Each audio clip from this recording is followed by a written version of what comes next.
तो मैम, मेरा ये पहला सवाल है आज का आत्म जागृति के बारे में कि मनुष्य में क्या क्या परिवर्तन आने से हम कहेंगे कि उस मनुष्य की आत्म जागृति हुई है। तो मैम, थोड़ा हमें ये प्लीज बताइए। ठीक है, बहुत अच्छा क्वेश्चन है।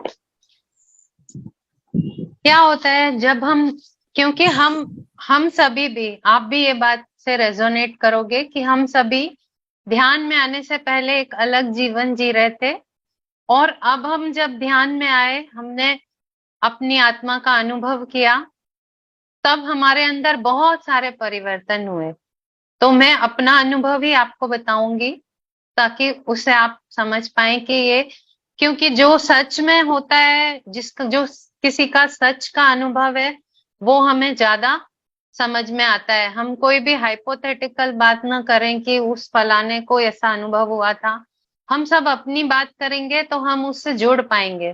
तो मैं तो अपनी बात बताऊंगी आपको कि जब मैं ध्यान में नहीं आई थी, तो हर समय एक एक फियर रहता था, एक डर रहता था, एक अपूर्णता थी। माने ऐसा लगता था कुछ मिल भी गया है तो ऐसा लगता था कि ये कुछ कंप्लीट नहीं है, माने कुछ अधूरापन है। हर समय एक खोज रहती थी कि कुछ कुछ नहीं मिल रहा है। एक अनसेटिस्फेक्शन जो नहीं होता है, जो असंतुष्ट रहते हैं, जो आपको घर मिल गया तो भी आप खुश नहीं हो, बच्चे मिल गए तो भी खुश नहीं हो।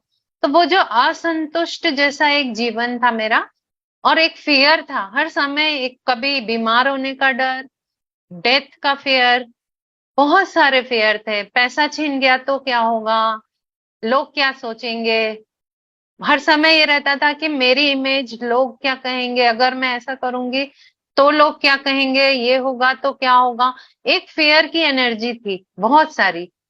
उसके बाद डिजायर्स का एक तो उतना वो नहीं रहा, पर एक वो रहता था कि कुछ मिल गया उसके बाद भी खुश नहीं, असंतुष्ट जीवन था।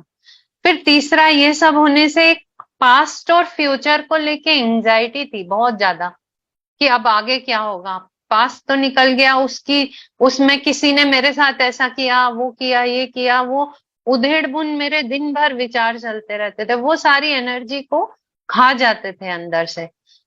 बाद में ये हुआ कि जो विचारों से एनर्जी, आपकी ऊर्जा पूरी खत्म हो जाती थी, तो आप अपने आप को एनर्जेटिक फील नहीं करती थी। मैं, ऐसा लगता था मैं बीमार हूं, हर समय अस्वस्थता का अनुभव होता था, ऊर्जा नहीं रहती थी। अब जब ध्यान में आई तो ये हुआ कि सारी चीजें बदल गई, सारे फेयर मेरे चले गए। और वो जो जब जब जैसे जैसे ध्यान बढ़ता गया, अभी मुझे सिर्फ ज्यादा वक्त नहीं हुआ है, 3 साल हुए हैं, पर इन 3 सालों में मेरा पूरा ट्रांसफॉर्मेशन हो गया। जब मैं स्वयं के साथ बैठी, और यही पहचान है जो आपका क्वेश्चन है ना, वो इसी से आपको आंसर मिल जाएगा कि जब मैं ध्यान में बैठ के अपने साथ एक हुई, तब मुझे पता लगा कि मेरे अंदर क्या क्या फियर है, क्या क्या असंतुष्ट हूं मैं किस किस चीज से, लोग क्या कहेंगे वाली जो चीज है वो है मेरे अंदर। तो ये मैंने खुद को तब पहचाना जब मेरी दौड़ बाहर को थी, जो वो अंदर की तरफ हुई। मैं खुद को जान पाई। अभी तक क्या हो रहा था, हम दूसरों को जान रहे हैं, वो कैसा है, ये खराब है, वो अच्छा नहीं है, उसने ऐसा किया। जब मैं खुद को जानने लगी कि अच्छा मेरे साथ, मैं ये कर रही हूँ, मुझे गुस्सा आ रहा है, मुझे ऐसा हो रहा है, तो वो जो अवेयरनेस मेरे अंदर बढ़ गई। तो यही पहचान है। जो व्यक्ति आत्म जागृति के रास्ते पे चल के और अपनी आत्मा का अनुभव कर लेता है, सबसे पहला कि उसको देह, जो हमारा शरीर है, उससे आप भिन्न हो, ये पता लग जाता है सबसे पहला। उसको ये पता लग जाता है कि मैं शाश्वत हूँ, ये मेरी देह है, तो ये अगर जाती भी है, अगर मैं मर भी जाऊं, तो मैं शाश्वत हूँ। तो आपका सारा फियर चला जाता है पहला। वो व्यक्ति डरेगा नहीं, उसका फियर चला जाएगा इस तरह से, जो भी था पुराना। दूसरा, लोग क्या कहेंगे, ये नहीं रहेगा। क्यों? क्योंकि वो अपनी दिव्यता को, अपनी वर्थ को पहचान लेता है। उसे पता रहता है कि मैं क्या क्या कर सकता हूँ। मेरी जो अपनी खुद की एक पहचान है, वो एक सिर्फ नाम या पद से नहीं है, वो उसकी आत्मा में जो शांति है, सुकून है, जो आनंद है, वो है वो। वो शाश्वत है। उस आत्म अनुभव से वो खुद को रेजोनेट कर पाता है। तो आप पहचान सकते हो उन लोगों को जो एंजाइटी में नहीं रहेंगे, वो उनको फ्यूचर का कोई ये नहीं रहेगा कि क्या होने वाला है, अब क्या करें। कोई भी स्थिति, सिचुएशन जिसको बोलते हैं ना, परिस्थिति, परिस्थिति क्यों बोलते हैं? क्योंकि वो बाहर की स्थिति है। उस बाहर की स्थिति में वो उसकी जो आत्म स्थिति है खुद की, वो डगमगाएगी नहीं। वो व्यक्ति कितनी परेशानी आएगी तो वो कूल रहेगा, काम रहेगा, उसको वो अपने आप में शांत रहेगा, वो समाधान ढूंढेगा, वो समस्या से ज्यादा समाधान पे ध्यान देगा कि अब मैं इस स्थिति में क्या कर सकता हूँ, वो करना है। पैनिक नहीं होगा वो।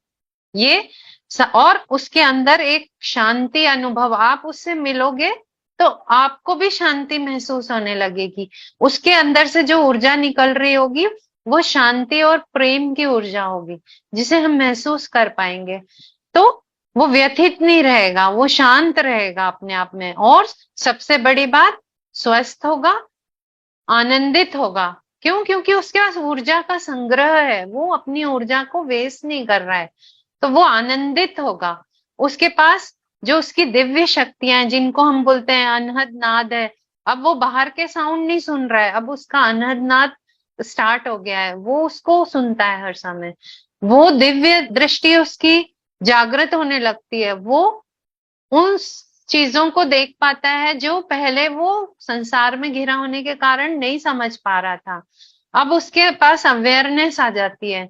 तो मतलब अनंत है इसके फायदे और पहचान, उसको हम जितना कहेंगे उतना कम है।